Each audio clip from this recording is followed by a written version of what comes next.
నమస్తే, welcome to our channel. ప్రస్తుతం మనతో జ్యోతిష్య పండితులు ఫణి భాస్కర్ శర్మ గారు ఉన్నారు. వారితో మాట్లాడదాం. నమస్తే అండి. నమస్తే అమ్మ.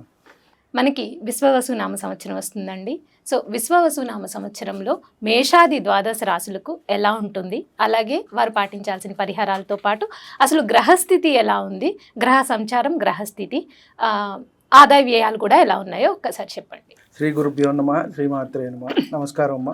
అలాగే వీక్షకులందరికీ కూడా శ్రీ విశ్వావసునామ సంవత్సర శుభాకాంక్షలు. ముందుగా మనం చూసుకున్నట్టయితే గ్రహ సంచారం ఎలా ఉంది అనేది ఒకసారి చూసుకుని దాని తర్వాత గ్రహస్థితి కూడా తెలుసుకునే ప్రయత్నం చేద్దాం.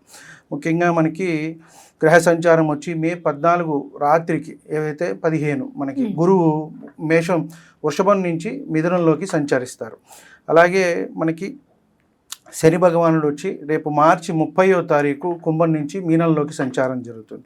అలాగే రాహుకేతువులు కూడా వచ్చేటప్పటికి మే 19వ తారీఖు మీనం నుంచి కుంభంలోకి రాహు వస్తారు. అలాగే కేతువు కన్య నుంచి సింహంలోకి వెళ్తారు. సో ప్రధానంగా ఈ గ్రహస్థితిని మనం చూసి ఆధారం చేసుకుని మనం ఫలితాలు అనేవి నిర్ధారించడానికి మనం ప్రయత్నం చేస్తాం.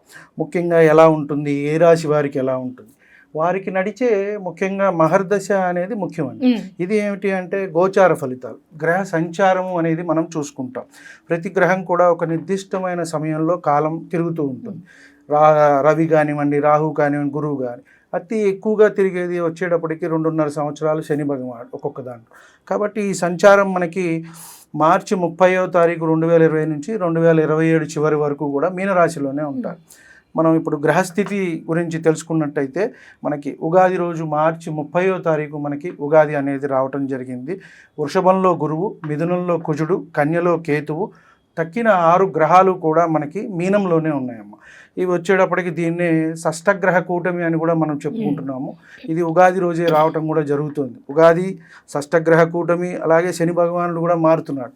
కాబట్టి మేజర్ ప్లానెట్స్ అన్నీ కూడా ఇప్పుడు మనకి ఈ చేంజెస్ అనేవి వస్తున్నాయి. కాబట్టి మీనంలో మనం ముందుగా చూసుకున్నట్టయితే రాహువు, రవి, చంద్రుడు, శుక్రుడు, బుధుడు, శని, ఈ 6 గ్రహాలు మనకి మీనంలోనే ఉంటాయి. కాబట్టి మనకి దీనివల్ల ఏదైనా ప్రభావం చూపిస్తుందా దేశ కాలమాన పరిస్థితుల మీద అనుకుంటే వాటి మీద కొంత ప్రభావం అనేది చూపిస్తుంది. వ్యక్తిగతంగా కొంత తక్కువనే మనం చెప్పవచ్చు. షష్టగ్రహ కూటమి కానివ్వండి, ఎందుకంటే ఒక 6 గ్రహాలు ఒక రాశిలో కలిసినప్పుడు కొంత ఇబ్బందిగానే ఉంటుంది ఎవరికైనా సరే. కాబట్టి ఆ ఫలితం అనేది కొంచెం అటు ఇటుగా అనేది మనకి ఉంటూ ఉంటుంది. గురువుని తీసుకున్నట్టయితే మనకి మే 14 నుంచి వృషభం నుంచి మిథునంలోకి వెళ్తారు. మళ్ళీ అక్టోబర్లో కొంత అతిచారం వల్ల కర్కాటకానికి వెళ్ళి మళ్ళీ వక్రించి మిథునానికి వచ్చేస్తారు. ఇది సంచారం. అలాగే శని సంచారం చూసుకుంటే మనకి మీనరాశిలో సంచారం జరుగుతుంది. జూలైలో కొంత వక్రించి అక్కడే ఉంటారు మీనంలోనే, మళ్ళీ మనకి అక్టోబర్లో వక్రం అయిపోతుంది. అలాగే రాహుకేతువులు మే 19 నుంచి కూడా సంచారం అనేది కుంభంలోను రాహువు, అలాగే సింహంలో కేతువు అనేది సంచారం జరుగుతుంది. ముఖ్యంగా ఈ గ్రహస్థితి అలాగే గ్రహ సంచారాన్ని బట్టే మనము వచ్చే ద్వాదశ రాశులకి కూడా మన ఫలితం అనేది చెప్పడానికి అవకాశం ఉంది. సార్, విశ్వవసు నామ సంవత్సరంలో మేషరాశి వారికి ఎలా ఉంది, అలాగే వారి ఆదాయ వ్యయాల గురించి చెప్పండి. నమస్కారం అమ్మ. అందరికీ కూడా శ్రీ విశ్వావసునామ సంవత్సర శుభాకాంక్షలు. ముందుగా మనం మేషరాశి వారి గురించి తెలుసుకునే ప్రయత్నం చేద్దాం. వీరికి ఆదాయం 2, వ్యయం 14, రాజపూజ్యం 5, అవమానం 7. వీరికి ఇంత జాగ్రత్తగా ఉండవలసిన పరిస్థితి అయితే మొదలవుతోంది. ముఖ్యంగా మనం తీసుకున్నట్టయితే ఏలినాటి శని అనేది ప్రారంభమవుతోంది. కాబట్టి దీని గురించి కొంత అన్నింటా కూడా జాగ్రత్త వహించవలసిన అవసరం అయితే ఉంది. కాకపోతే చింతించవలసిన అవసరం అయితే లేదు. ఎంత కష్టపడితే అంత వీరికి బాగుంటుంది. కొంత ఆదాయ వ్యయాల మీద ప్రభావం అనేది చూపిస్తూ ఉంటుంది. శని దృష్టితో మనకి వృషభం మీద చూస్తారు కాబట్టి కొంత అన్నీ కూడా ఇబ్బందులు, సమయం అనేది పడుతుంది. నెమ్మదిగా అయితే మనకు అన్నీ అవుతాయి. కొంత ఆలస్యంగా పనులు అవుతాయి. ఎంత కష్టపడితే వీరికి అంత అభివృద్ధి అనేది ఉంది. విద్యార్థులు, ఉద్యోగస్తులు, వ్యాపారస్తులు అందరికీ కూడా మంచి జరుగుతుంది. కొంత ఆధ్యాత్మిక కార్యక్రమాల్లో పాల్గొంటారు. భక్తి అనేది కొంత పెరుగుతుంది వీరికి. వృత్తి ఉద్యోగాల్లో అయితే అభివృద్ధి అనేది సూచితంగా జరుగుతోంది. స్థిరాస్తి వృద్ధి జరుగుతుంది. వాహన లాభము, ముఖ్యంగా మనం ఇక్కడ వీళ్ళు జాగ్రత్త వహించాల్సింది శని ద్వాదశంలో వీరికి ఏలినాటి శనితో మొదలవుతోంది కాబట్టి శని సంచారంలో ఆచితూచి నిర్ణయాలు అనేవి తీసుకోవాలి.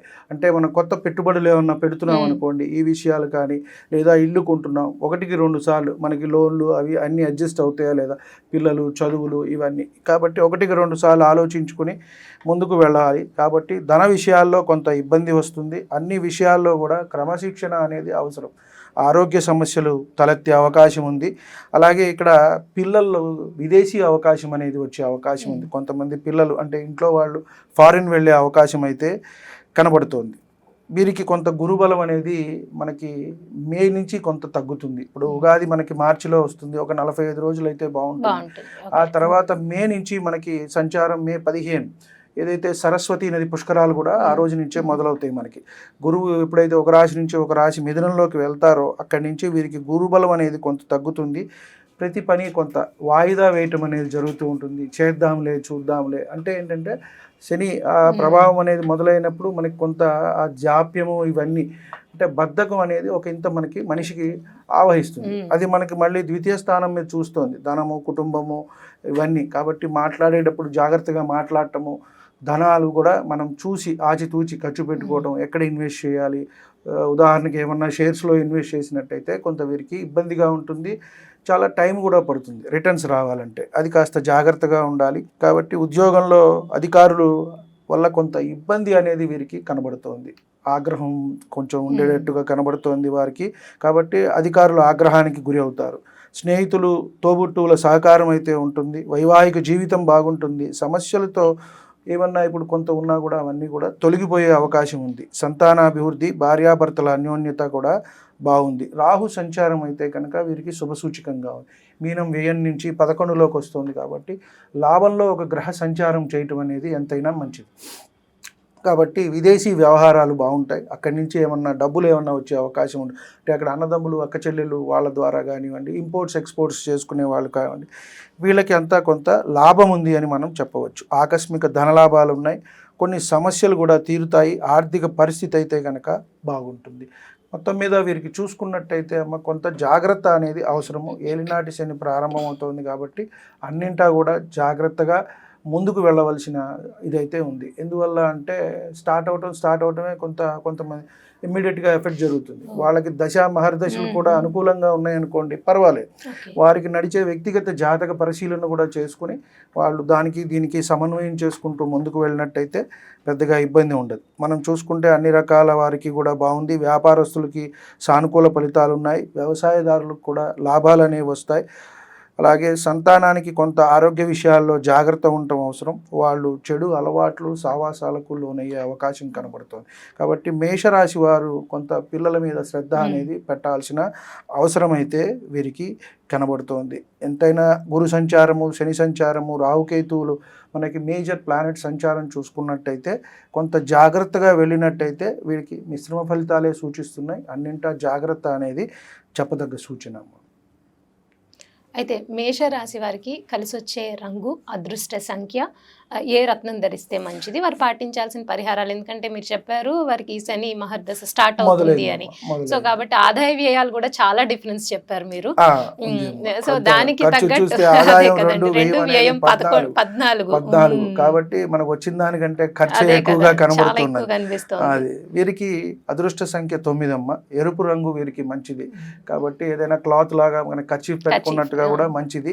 అలాగే వీరి రాశ్యాధిపతి కుజుడు కాబట్టి పగడం ధరించినట్టయితే వీరికి మంచి జరుగుతుంది. ఇది వీరు ఇర్రెస్పెక్టివ్ ఆఫ్ దశ, వాళ్ళకి ఏ దశ నడిచినా కూడా ఇది పెట్టుకోవచ్చు. రాశ్యాధిపతి కాబట్టి పగడం ధరించినట్టయితే వీరికి బాగుంటుంది.